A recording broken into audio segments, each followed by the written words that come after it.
que luego reunió bajo el título de Consideraciones intempestivas. Esta obra marca la transición hacia lo que sería su segunda etapa.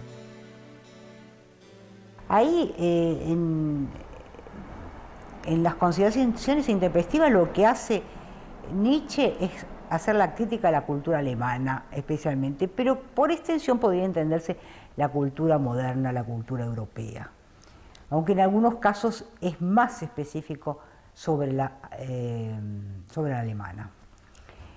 ¿Qué es lo que le critica a esta cultura?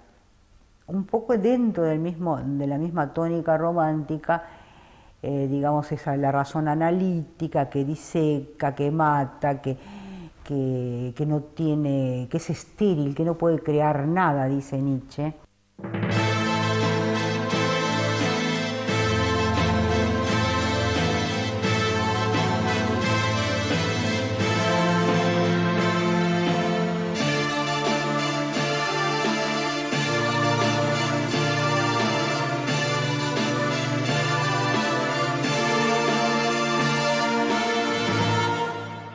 Friedrich Nietzsche.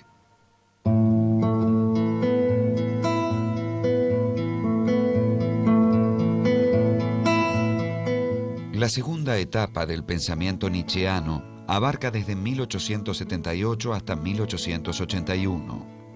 Comprende Humano, demasiado humano, Aurora, y llega hasta esa obra de transición que fue La Gaya Ciencia, publicada en 1882. Para ese entonces, Nietzsche ya se había jubilado como docente universitario. En una segunda etapa, que es la etapa ilustrada de él en realidad considera que se entregó demasiado rápidamente a la ilusión artística, esto es, al romanticismo wagneriano. Le empieza a repugnar además todo el arte romántico. Es la época que además él empieza a tener un interés muy grande por la pintura impresionista y por Baudelaire, digamos, ¿no? por la literatura impresionista también, ¿no? En lo cual culmina, esta etapa culmina en la Gaya Ciencia, en la ciencia alegre, ¿no? Donde él, en la ciencia alegre, da por finalizado toda esta relación, si se quiere, patética, digamos, porque empieza a ver el romanticismo como una cosa patética, en el peor sentido, ¿no? Aquí en la segunda etapa, que es absolutamente iluminista, cientificista y positivista, él reconoce, ya al fin de Humano, demasiado humano, reconoce que es necesario tener dos cabezas, una para lo racional, la verdad fría, etcétera, y otra que caliente, ¿no? Con las pasiones, etcétera, que sería la que corresponde a la religión y al arte. Él había en realidad privilegiado totalmente al arte, entonces en estas obras él suspende esta función redentora del arte, digamos, ¿no? Esta potencia propia del arte de redimirnos de la verdad a través de la belleza. Y se propone, suspendiendo esto, ir más a fondo, ¿no? Demorarse en el horror, demorarse en la verdad, ¿no? ¿Y cuál es el instrumento que encuentra él? La ciencia. Además, por eso mismo profundiza sus estudios de física, de química, de biología, etcétera, digamos, ¿no? La publicación de Humano, demasiado humano significa, en cierto modo, la declaración de guerra de Nietzsche con respecto a todo su pensamiento anterior.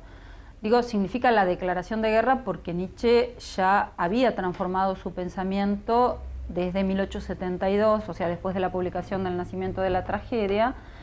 Hay un texto que no se publicó en ese momento, que es sobre la verdad y la mentira en sentido extramoral, en donde ya Nietzsche expresa un giro en su pensamiento, ¿no? Este giro sobre todo tiene que ver con romper con el mundo metafísico dualista que sostenía en el Nacimiento de la Tragedia. Hace una crítica demoledora que centra sobre todo, más que en la religión y en la metafísica y en el arte, la centra sobre todo en la moral.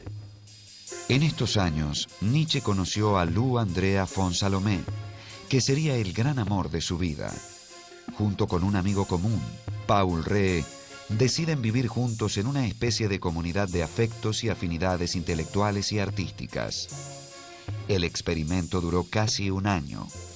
Finalmente, tanto Nietzsche como Ree solicitaron matrimonio a la joven, con lo que terminó la convivencia.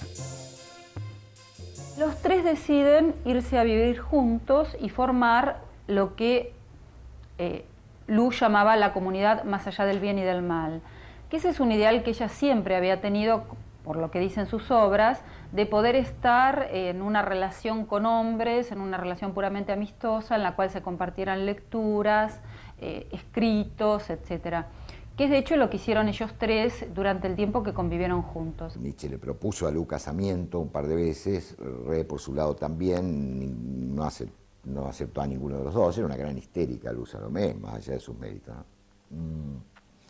En ese momento una joven de 20 años que después fue amante de Rilke y trabajó con Freud, ¿no? Finalmente.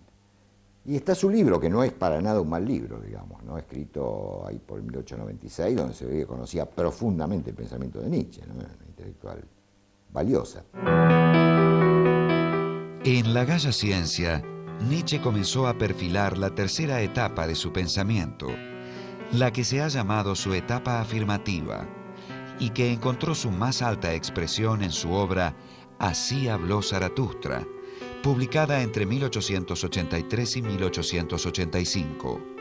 Sus obras críticas de la etapa anterior lo habían conducido al descubrimiento del agotamiento de la civilización occidental judeo-cristiana, que se resumía en la expresión Dios ha muerto. Él empieza, ¿no es cierto?, el libro 3 de La Galla Ciencia, donde por primera vez habla de la muerte de Dios. Porque la muerte de Dios es lo que resume, de alguna manera, condensa, ¿no es cierto?, el final de la metafísica, el final de la religión desde ya, de la moral, que se prolonga, no obstante, como crepúsculo, digamos, de todo esto, del arte, también muerte del arte, tema que hay que pensar, ¿no es cierto?, por lo menos del arte romántico.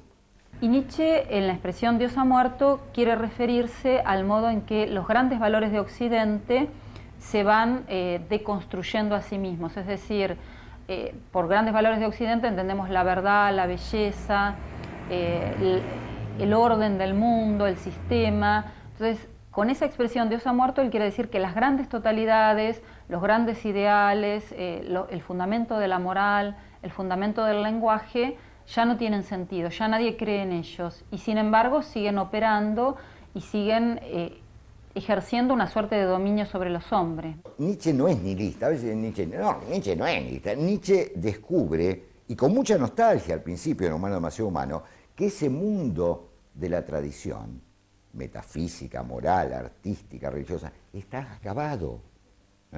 Por eso va como el loco a la plaza, ¿no es cierto?, con el farol en pleno día, y dice, busco a Dios, Dios ha muerto. Y todos se le ríen, por supuesto, y él dice, me doy cuenta que mis contemporáneos no están preparados para este acontecimiento. Pero hasta hay las preguntas que él hace, ¿no? Una que es maravillosa, la pregunta que él hace, ¿quién nos ha borrado con la esponja todo el horizonte? La muerte de Dios es en realidad eso, es la pérdida de un horizonte. Por eso el filósofo posterior a la muerte de Dios tiene que ser un vagabundo, porque es un errante, digamos, porque ya no tiene lugar, no tiene lugar de arraigo. Esto quiere decir de otra manera, no hay más fundamento. Pero al mismo tiempo, esta cuestión de que todo, ya no existe nada, de que todo se ha borrado, que se ha oscurecido el sol, también dice, nos da la oportunidad de lanzarnos a nuevos